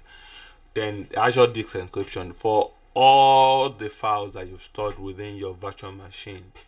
We do not just want to expose it, we want to encrypt it, so that once your file is being stored, if anything happens to that virtual machine, no one can just access the storage on that virtual machine and start checking files that were stored within our virtual machine. So it's encrypted also, and that's where the Azure disk encryption comes in play. Then we have this shared access signature, which is the SAS key that I just showed you, where you are able to set the time, or able to say, oh, I only want to give you read access, no write access. I'm so sure no one saw that, but you can see the permission. I can decide to say, oh, okay, you can create, you can delete this guy, you can but here I'm only giving you read access. Do you understand? I can even set an immutable storage where you cannot even delete anything. So it all depends. Shared key encryption, anonymous access to container and blob, which we also talked about. So a lot of strategies. At least if you can mention 4 or 5 of this one, which is fine. I don't expect you to know everything, but at least just know how it works. The shared access key is just they are shared access signature. Sorry, they are talking more about it. What permission, the start date. Every time you try to set up a SAS token, just make sure that the start time and the expiring time or the end time actually aligns with what you're actually trying to set. Thanks Sam for actually picking that up the other time. So you might get that same error, and you're like, oh, given permission, why am I not able to see, something like that. And this is where I talked about the SAS itself, which is the security, and I talked about the SAS URL. There is a SAS token which gives you access. Then there is the SAS URL, which contains the URL itself of the blob you're trying to access and the SAS token at the end. So most of the time you'll see that if I say, Sam, can you copy the URL that you're using to access the school portal? When you copy, you will see this long, it's just lautech.edu.ng, right? But you will now see this long information, this long text at the end of that lautech. I just be like, what's going on? But when you give it to me, I still have access. So that means what you actually copied for me is just your access token. what you used in accessing. When you give it to me, that means you're giving me the whole access. I'm using your access, that's your token, to access whatever I needed to access. You get it. But because that site is not something really, but if it's, let's say you've been given an access and you just forward it to me, or let's say I sent you a SaaS token and you send it to someone else, then the person will also be able to access. So you always, as a cloud engineer, a security engineer, you always have to take, conversant, be conversant with all these tokens. At the end of the day, at the end of whatever you're copying out, you might want to clean out that access token, and that's where the access hijacking comes into play. But it's a discussion when we get to cybersecurity. So, okay, this talks about how to generate a shared access signature, configuration permission, and the URL. Test it. We tested it already, for sure. Nobody argues. Now, let's go back to the service encryption, where I was talking about the fact that whatever you store in there doesn't get to Microsoft. Microsoft, it gets to the data center, is there, but it doesn't mean they will have access to it. How do we now prevent access to it? We prevent access from anyone working at the data center to be able to read those data by leveraging the encryption keys. So it might actually be the Microsoft managed key, or if we are not, if we don't trust Microsoft to use their key, we can leverage on the customer's managed key. We'll bring your own key. They call it BYOK, bring your own key. So you can bring your own key. So those keys, so automatically, when you store data in there, it goes in there, stores the data, no one is able to access, but you are not seeing that encryption part of it because you are always able to read your file in plain text. So when it comes back to you, also in plain text, automatically encrypt and decrypt your data. So, but when you store it, it's encrypted. No one is going to see the same way you've seen it. When it comes back, also, it's decrypted.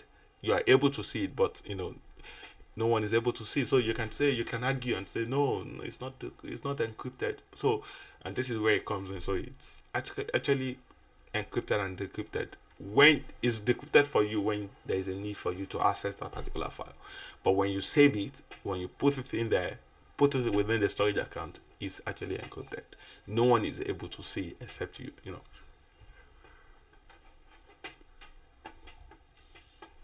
So you can see everything in there. So if you want to read more about this guy, we talked about the Microsoft managed key, but I'm not sure I trust Microsoft, so I want to bring my own key.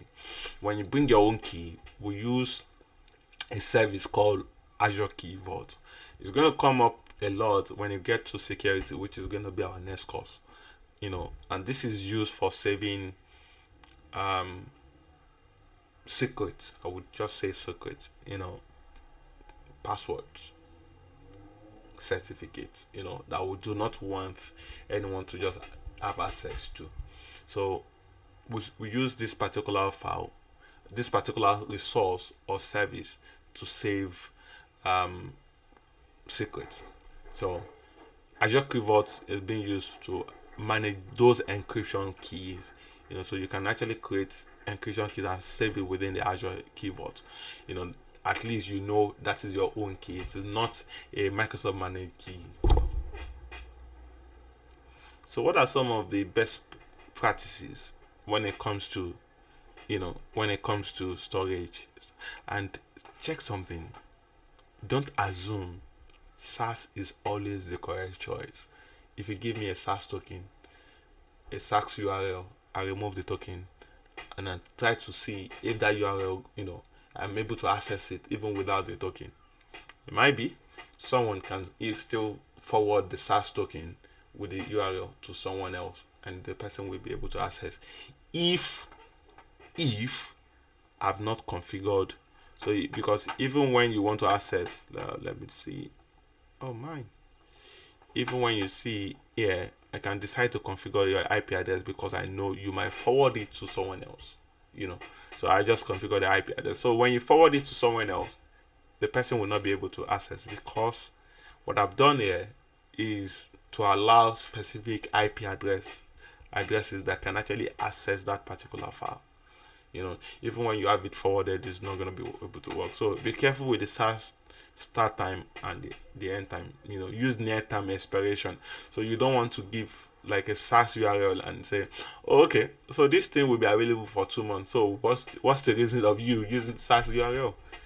So you want to always use near time expiration.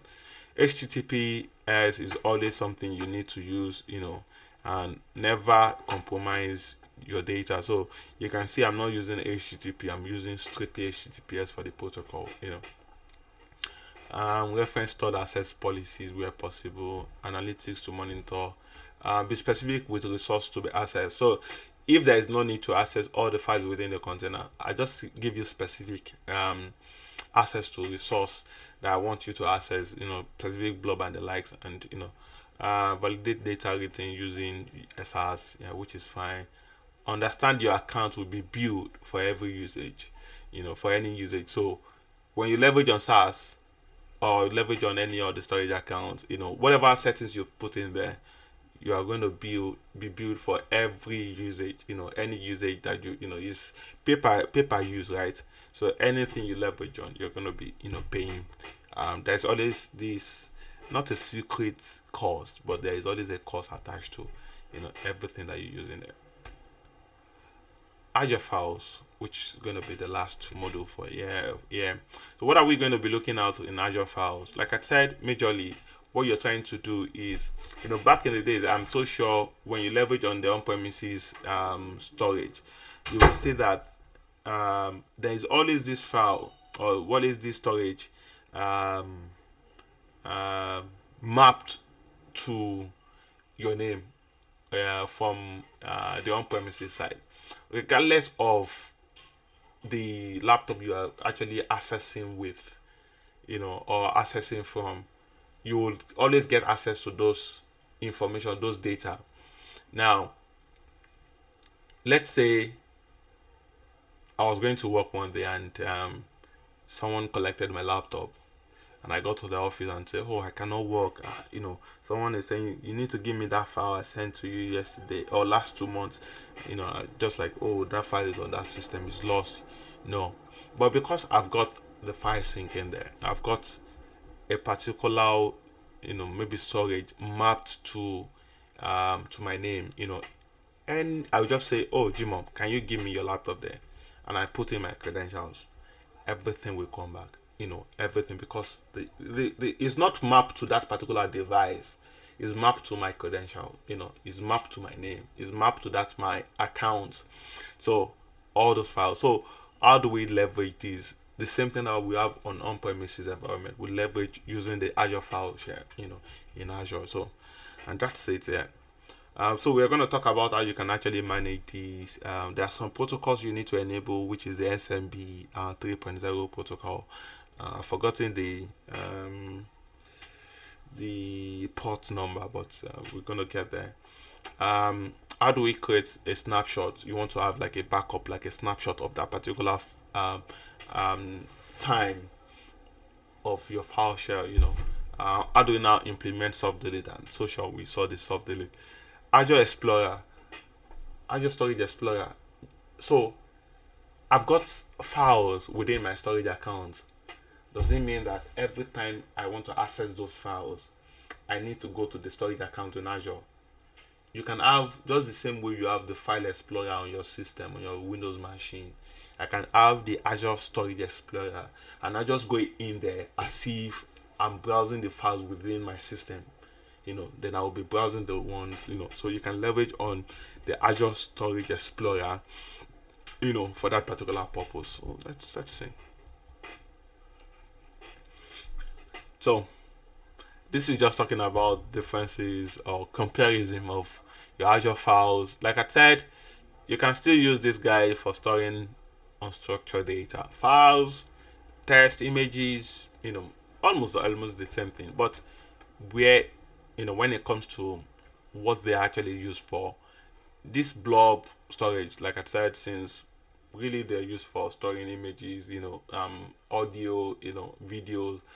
It supports streaming, and random access application data from anywhere. But when it comes to you want to lift your files, you want to lift an application, you want to when we say lift and shift an application, we are migrating that application. I'm so sure you guys will have heard, oh, we want to migrate our application from on premises to the cloud. We want to bring it to the cloud. So it's not as if we went in there to carry the system that is hosting that application. What we just did is we're moving that file from that particular system to another system in the cloud. So that's your system on premises. We are going to be creating a virtual machine that will replicate almost the same thing on that particular system. So we are not going to be doing any changes. We are going to just leave the whole image, the snapshot of that particular system, and put it on another system in the cloud. And it's just like just taking that particular file, that particular system, and just hanging it in the cloud. Does it work like that? Yeah, something like that. Just joking. But what you're doing is just like you taking a backup of that particular system itself and then putting it somewhere on a virtual machine that runs in the cloud. So when we say, oh, we are lifting and shifting an application, that is what we're doing. So we are not doing any settings, any application settings. We're just lifting and shifting. So when it comes to Azure files, you want to leverage when it comes to lift and shift, you want to leverage on the file sync, the Azure file share. Stores data across multiple virtual machines. And I just said this, yes, because I want all those machines to be able to communicate. I want that particular file to be mapped, for everyone. Is a network. It's just like the way our network storage works. So everybody that goes to that particular storage link can actually see it. So that's it. Oh, we've got 5 minutes left, so we need to quickly trash this out. So just the same way, okay, SMP pause is 445, yeah. So you always make sure for Windows though, you always make sure you open that file, just the same way. If you've done this before, let's say you've got a new system and they need to say, oh, they need to add a new hard drive or SSD, you would need to configure the drive number or letter. Then you say, oh, I don't want to use C because we've got the local disk C. I want to have local disk Z, and this is what they've done here. So once you do this, you can now map it on that particular account. So you can see I want to map it. So when you map it, how do I do this? I would love to show you. So you just copy this script. It's part of the labs though. You copy the script, you run the script, and it's just going to map it. So regardless of the operating system you're using, and the Windows, Linux, Mac OS, everything. So all you need to do is just to make sure the port is open and you map the drive. So how do we create our file share snapshot? What we're trying to do is protection against accidental deletion, protection against corruption, data corruption and the like, recovery and the like. So we just do a snapshot. It's just like a backup of that particular time. So we'll do a snapshot and say, oh, okay. So if at any point in time we want to recover that particular data, we can go back to this particular snapshot and say, everything before this particular time, and it's going to be, recovered.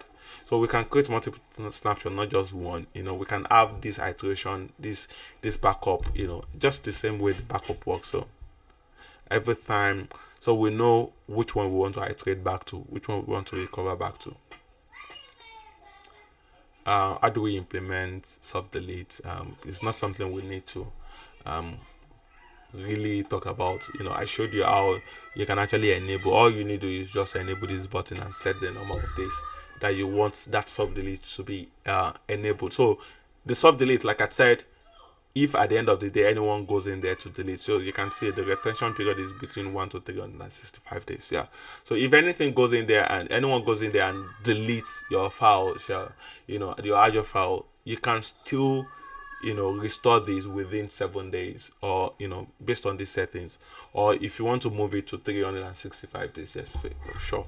So it's just like you putting something within your bin on your system. When you delete any file, most of your file, it goes into the bin. You still have to go to the bin to delete it, and that's the same way the phone works, except if they are large files and is asking you a question: do you just want to discard this permanently, or you still want to have this within the bin for a while? So that's where the soft delete comes in. And I just talked about this Azure Storage Explorer. You download it and install it, and it's just going to function the same way your file explorer works on your Windows machine, or your Linux or whatever operating system. So you can go in there as if you are within your system. So instead of me having to go to the Azure portal every time I want to check, I go to the storage account, and start browsing through the blobs. No, you can have it within my system, by just downloading and installing that Azure Storage Explorer, and I will be able to, you can see I can even upload to the storage account even without going into that storage account. But never mind. But please be mindful that you still need permissions. You still need permissions. So for snapshots, when it comes to the container, storage accounts, when you create a snapshot, it's just like you creating what's this thing, like backup, and you want to go in there. But for versioning, like I said, you want to version. So here you can see this is not version. Everything you are actually putting in there, you put in your files, and they are just stored in there. If I want to have access to this particular file, I need to start looking for the name, because regardless of the time I uploaded this, it's not something that would actually help me in this case. Yeah, I can filter by the created date, the modified date, which is fine. But what if we have different folders for each of the timing, that that we are actually accessing or using that particular storage account? So if I've actually enabled versioning, I'm actually responding to this particular question on Teams that says, what's the difference between versioning and snapshotting? So for the versioning, now I want like every point in time where we're actually using this particular system, this particular storage account, I want a version for every second we are using this thing. So if a file was uploaded in 2025, so when you have versioning enabled within your storage account, you will not just see the files this way. There are going to be different folders created, and those folders, the first one you're going to see when you go in there is going to be the year. So the year, you are going to have 2025, 2024, 2023, 2022. Within each of the year, you're now going to have the 12 months, January, February, but it's not going to have the January. So it's going to be 01, 02, 03, 04, 05, till it gets to to 12. Then now within each, now you are going to have dates 01 to 13 that says these are the days within the month. Then within each of those days you are going to have different hours. Then within each of those hours, now you're going to have different minutes. Within each of those minutes, now you're going to have different seconds. Now every file you upload in there is going to go to the folder as at the time you're doing this. Let's see, I should have one, I hope so, but let's see. I should have one that has been versioned. It makes it easy. I should have a storage account that has been versioned. I hope so.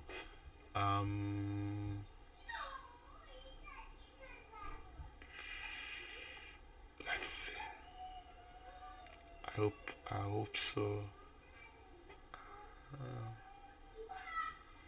If not, I can quickly create something. Let's see.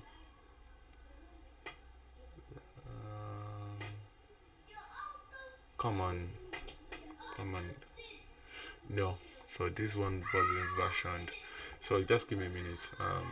Let's see. Data management. No.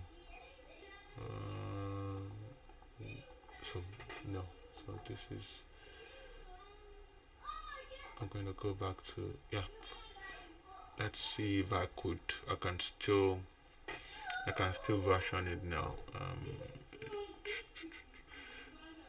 I always provide a versioned one though. It makes sense.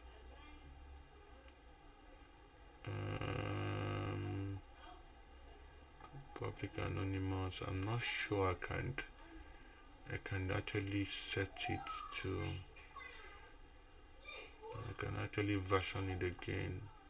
But let me quickly create a new one, and we'll see how the versioning operates.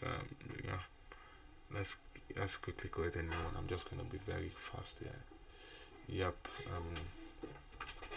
Test versioning. I hope. Oh my! Lot of people testing versioning. No. Yep. I know. So advanced. Hot, which is fine. Can go. No, we are human. Data protection. Enable versioning. You will tell me to. Okay, fine. Lovely. So if I enable the immutability, you will not let anyone delete something. Okay, so let's see. That's been created. You'll see the difference now when you enable versioning. This is just going to be created soon. Just a minute, please.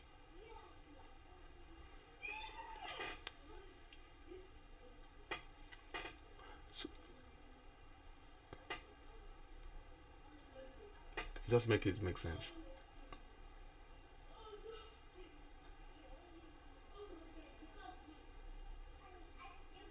Okay, lovely. So let's go there, and I will create a container. Let's see. Even the log containers, it might be, but let's see. So I don't know if that will have been created within the log containers though, because we don't have any logs. It will be empty though. Yeah, it will be empty. So let's see. Just gonna create this guy and say.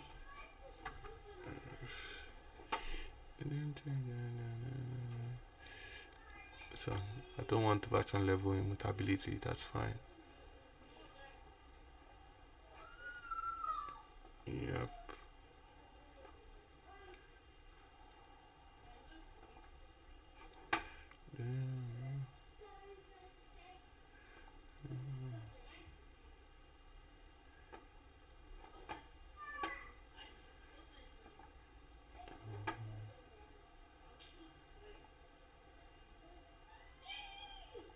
Okay.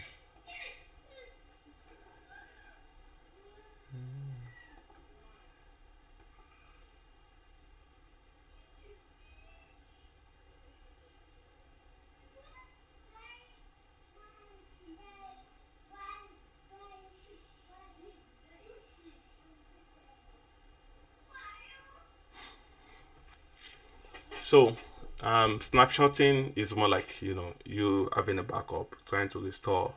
When you have a versioning, is you just making sure that whatever file you store in there are actually versioned by the time of storage. Um,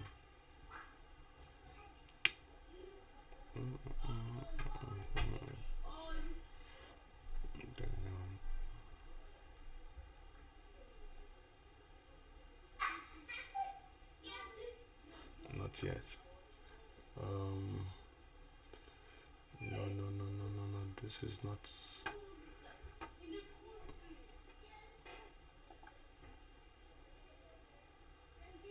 Should be versioned. Should have. I don't even have to No, it might not really work here though. Because of manually uploading it, but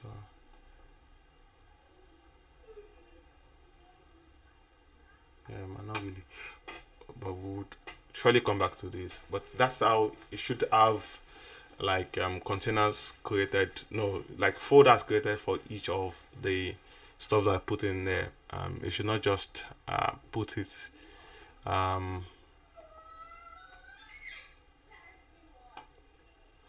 yeah, I don't know why. Yeah, we can come back to this for sure. Shouldn't put it that way. There should be like a folder, and within the folder, and yeah, we should get something. Yeah, within each of this folder, you should have like a doc, like 2025, something like that. So I'll show you. So that's that. Okay, so let's look at. I'm just gonna use the same one, the same storage account, and go to the file share, and within this file share, we can actually create a new file share. Set this one. What will be the name of the file share? What's the maximum capacity for that particular file share? Terabyte. Then we can start mounting at the end of the day. So I'm just gonna create one. What do you mean? I don't want a backup. So this wants me to create a backup policy, because when you're leveraging the file sync, you need to create like a backup policy. How often do you want to back up? Except if I'm not checking this, and just for me to create. But it won't make any sense if you're actually doing this on a production environment, and you are not actually replicating or backing up anything. So you can see this is where you start. How do you connect to the file share? How do you upload on the file share? If you want to map this, how do you do it? You want to create a snapshot, hide directories on the file share. You can actually do all that using all these. So what again? Yeah, edit the Kotal, map this online. If I want to connect to these at the end of the day, so you need to, this is where you now create what's going to be the driver's letter. How do you map these? If I do this now, it's going to tell me how I'm going to be able to map this. So all I need to do is just to copy this script, run this script on my own system, just for this guy.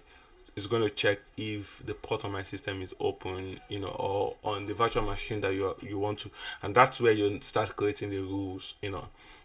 Whatever. If I'm doing this on my local system, that means the VPN that is going to be connected to this particular Azure environment, I need to have, like, within that VNet where the VPN is, I need to have like an NSG rule that opens that particular port.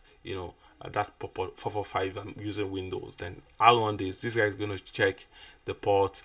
If it's enabled, then it's going to just install this guy, and once that is done, I will be able to start using this particular. So if at any point in time your system, it's kind of being filled up, and you want to add more space, you can go create a storage account, and within the storage account, create a file share. And how do you want to access this? Do you always want to use identity based, or you want to have the share access token? Because when I was creating this, I think I used the storage account key. So you can go back in there to change it, so that when you want to access anything on your file, it only asks you for your enter ID, and not the storage account key, which you can actually get here also. So same thing goes with the Linux, same thing goes with the Mac OS, whatever you want to do. So what's going to be the mount point if you want to change these? If you want to, same thing goes with here. It creates a driver letter, just because the way Windows work. All right, so that takes us to the lab, which we are going to always do after we've done everything related to compute. This is for the storage account. The next class is still going to be continuation. Then we'll start moving to I think the next class should be virtual machines. Yeah. So, any question before we call it a day?